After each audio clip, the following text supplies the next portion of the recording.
আমি নাসিব। ঘটনা আজ থেকে প্রায় 4 বছর আগের। আমাদের এলাকায় একটা পরিত্যক্ত বাড়ি ছিল, 3 তলা বাড়ি। এই এলাকারই এক কুখ্যাত চোর ছিল রফিক। জেল থেকে বের হবার পর এক রাতে সেই ওই বাড়িতে যায় চুরি করতে। কিন্তু সেই রাতটাই ছিল তার জীবনের শেষ রাত। শোনা যায় 3 তলার ছাদে উঠে চুরি করতে গিয়ে হঠাৎ বিদ্যুতের তারে শক খেয়ে সে নিচে পড়ে যায়।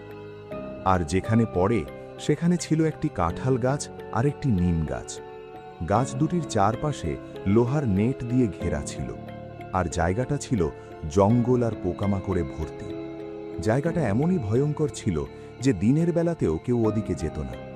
রফিক সেই ঝোপের মধ্যে পড়ে যাওয়ার পর নিম গাছের ছোট ছোট ডাল তার শরীরের ভেতরে ঢুকে যায় ও আটকে যায়, আর সেখানেই তার ভয়ঙ্করভাবে অস্বাভাবিক মৃত্যু হয়।